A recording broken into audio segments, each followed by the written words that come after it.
from the Commission. And it's about consumer rights. Consumer rights are part of the rights that must be guarded and must be considered as human rights. Lots of consumer rights violations in South Africa, particularly in those remote and distant areas, in the rural areas. Lots of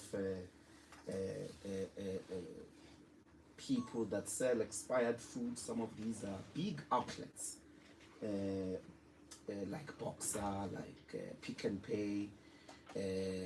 Those are the conversations we're having, and we're going to take your calls, your experiences. If you want to interact with our guest here, our studio line is 0861987000. And we are doing this show because you, as a caller, asked us to hold this conversation, and we are holding to our promises. Mama Munyai, welcome to Power Talk. Thank you, Doctor. Good morning to the listeners. Date Jimmy Golele, welcome to Power Talk. Morning, Dr. Ndlozi. It's actually Golele. Golele. I'm from Limpopo. Oh, Limpopo as well. For the far north, because if I was from Polokwane, then Golele will be right. But Golele from Giyani. Oh, from Giyani. Trini, makwabo. Efukile makwabo Ngomo, efukile.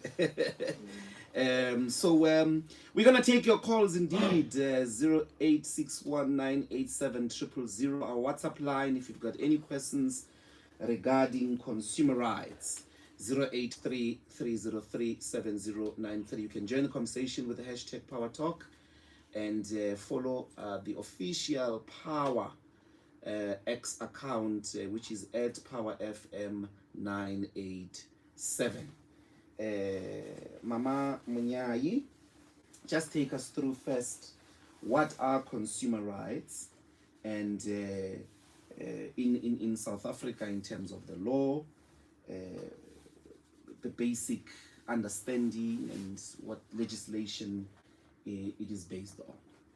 Okay, so consumer rights are human rights, yes, as we're busy talking about the human rights, but in the South African Consumer Protection Act grants consumers several rights, including the right to equality, privacy, choice, disclosure of information in terms of the suppliers, fair and responsible marketing, fair and honest dealing, fair terms and conditions, fair value, good quality and safety, and supplier accountability. Those are the rights that consumers have when they transact within South Africa.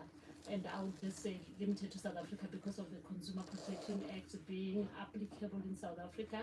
But obviously there are new dynamics now since COVID, where we see that there's a rise in the cross-border and online purchases, which now does not limit only to South Africa.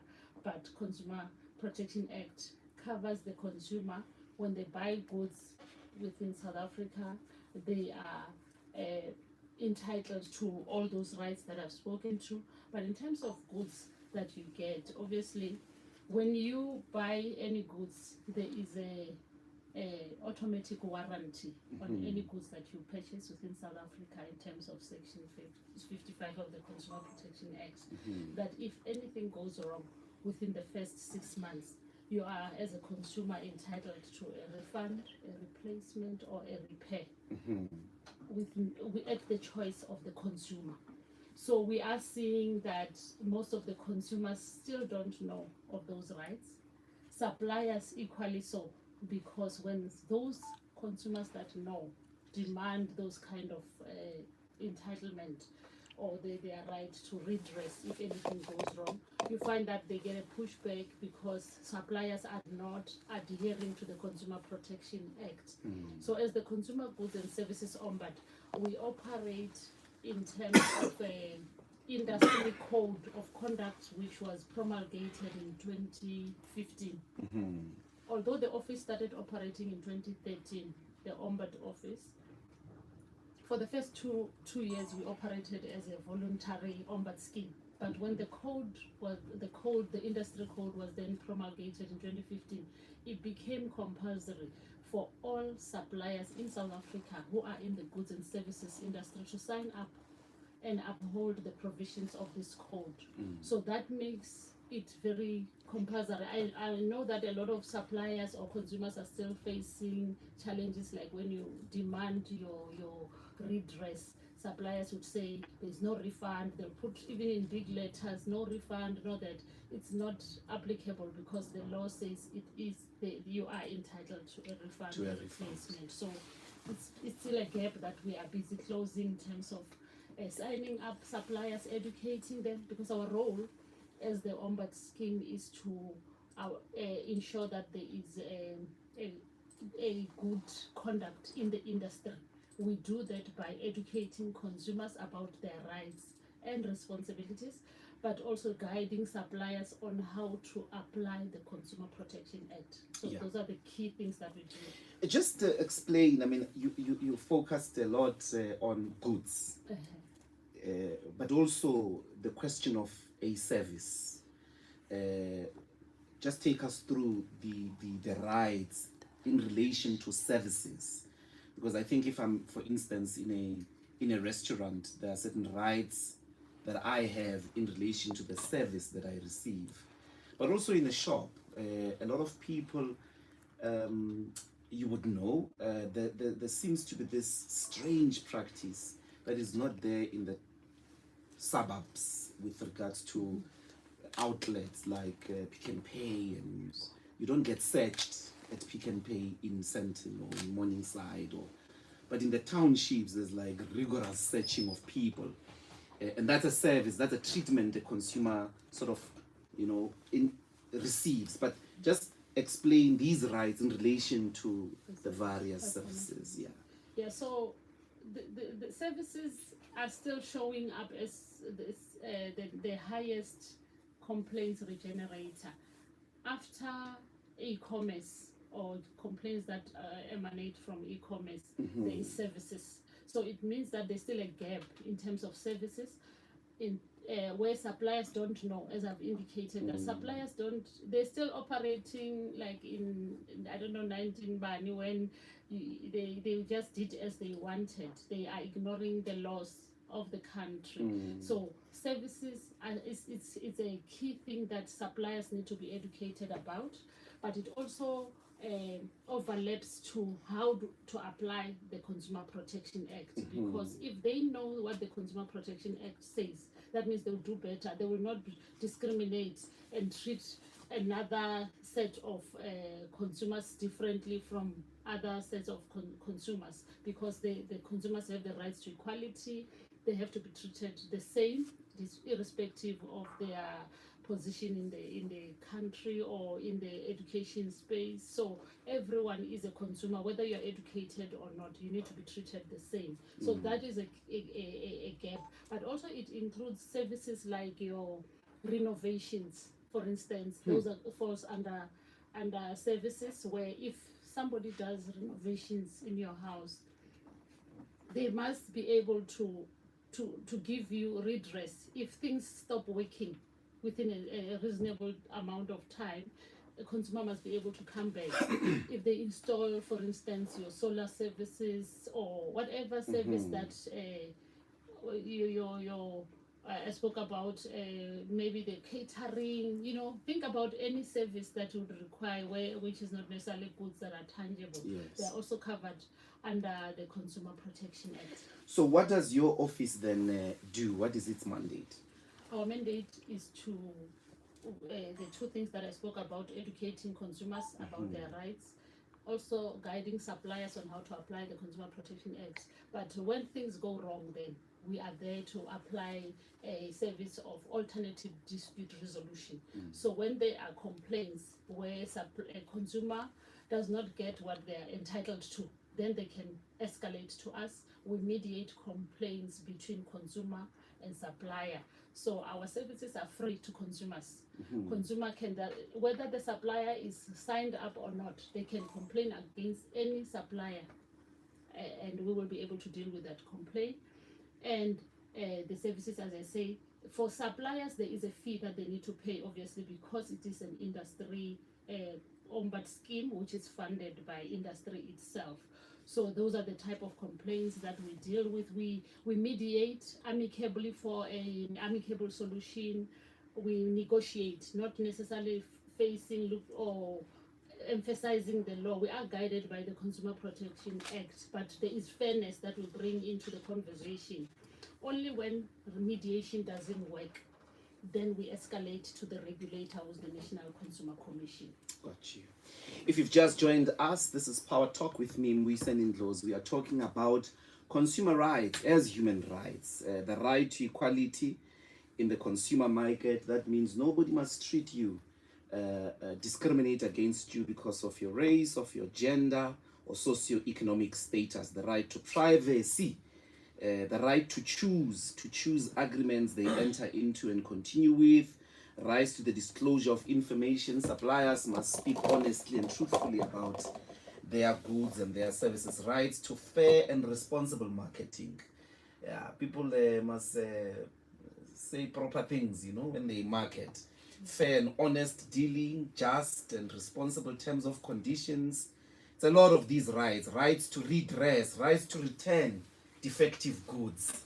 And we are interacting with the Consumer Goods and Services Ombudsman, the CEO, Mama Queen Munyai. So what in your experience, Mama, has been the volumes of complaints? What kinds of volumes are you dealing with? Per annum, we deal with about 12,000 complaints that we close in the office. And we, in terms of the code in which we operate under, we have 60 business days to close those complaints. So when in terms of a process, when a consumer approaches our office, either through our call center, by the way, we have a call center where somebody can phone in and speak in their own language. We've got people that can assist them, or they can lodge through the website, or they can download an app and lodge a complaint. So when they have lodged a complaint, what we do, we escalate these complaints to the supplier whose complaint is against. So we give that supplier about 15 business days to respond. If they don't respond within those 15 business days, that is when we start to interact and guide and facilitate and when there's a need, then we mediate. If there's a need to call the two parties come in, we do that. But most of the complaints get resolved at the level of telephonic mediation or email mediation. So that is what we do. And majority of our complaints are closed or are resolved in favor of consumers. I think that is a good thing because it shows that we are being impactful in terms of the consumer. Although we do not take sides, as an ombudsman, our biggest virtue is being independent. We have to listen. Independent of what? Independent to the two parties. We don't have to. But you have to be on the side of the consumer rights and on the side of the act. Am I wrong? Yeah, slightly. I may say that because as an ombud, we are neither for supplier nor for consumer, but we uphold the rights of the consumer. Of the consumer. Yeah, we say these are the rights of the consumer in terms of the Consumer Protection Act. We don't take the side of a supplier. If a supplier is wrong, we will highlight to them that you are wrong. This is what you need to do. And if a consumer, because I know that we come from an era where we say it used to be said that the consumer is always right. But ever since I joined this ombud and the consumer protection space, I realized that sometimes ourselves as consumers, we do take it a little bit too far. So but you said that you deal with 12,000 complaints a year. Is that the complaints that get received, or are the complaints you resolve?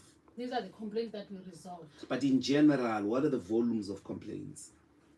The queries, okay, mostly we get about 22,000 queries through our call center. But because consumers don't always know which ombud to approach, we have many other ombuds with jurisdiction. For instance, we've got the National Financial Ombud, who deals with all financial related complaints. If it's against a bank, it's about an insurance company, or it's a credit related complaint, then they will go there.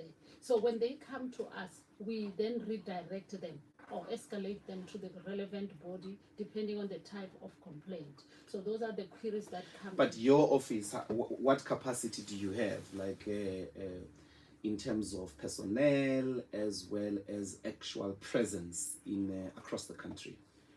Okay, our offices are in Randburg, but our jurisdiction cuts across all provinces.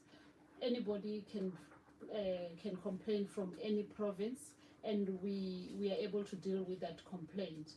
However, we also have partners in those provinces. We spoke earlier about provincial offices, because those ones help us where we cannot track down the supplier, because they are in the province and we identify that this complaint is against a supplier who is in Mpumalanga or is in Limpopo, then we engage with them. So recently we are collaborating with the institutions of higher learning. Through their legal aid clinics. We are collaborating with them so that we can open walk-in centers, because when we are engaging with consumers, we are seeing that there is a gap, especially in the rural areas, where some of the people don't have access to internet or other means of contacting us using the other electronic platforms that I spoke about. So in that space, we have now opened walk-in centers or a help desk at the University of Venda, at the University of Fort Hare. They've got two branches in where people, community in that area can walk in. Next week we are opening a help desk at the University of Limpopo, where the Mankweng and the other surrounding communities can walk in and talk to somebody and get guidance before they lodge a complaint. So currently those are the spaces where consumers can access us. But we also analyze the complaints that we are receiving, and that has informed this role that we are doing now, because we monitor where do these complaints come from, and we are seeing that most of the complaints come mainly from Gauteng, Western Cape and KZN are the highest complaint generators. But that one we attribute it to the fact that those are the economic hub where a lot of economically active people are. But when we look at Mpumalanga, Northwest, Free State, Northern Cape we have 1%, Northwest 3%, Free State 4%, Mpumalanga 4%, and I think Limpopo 3% of these 12,000 complaints that we deal with. So that is informing the fact that let's engage with the rural areas, because those are the people that sometimes don't have the choices of choosing who to purchase from, because they probably have one outlet there. There's one spaza shop there. Whether you like it or not, you're going to have to go back there and buy there, which is a challenge. So we're trying to get to those areas so that we can educate them on how to apply the Consumer Protection Act, how to make sure that you don't have, how do you deal with the stock? You spoke about the earlier elements of the expired things and all that, which is a huge challenge. So through our engagement, we're able to guide them and also help them on how to engage with and how to resolve complaints when they emanate from the transactions. If you've just joined us, this is Power Talk with me, Mbuyiseni Ndlozi. We are talking consumer rights and the general violation of consumers by suppliers, the abuse, and what do you do when you get abused, when you get violated, but also the basic idea of understanding and knowing what are your rights as a consumer. We're going to take the headlines. It's 10:30 with Nyakallo Dev. I'm coming to you. Are you ready? No, I'm ready. Okay. I don't want you to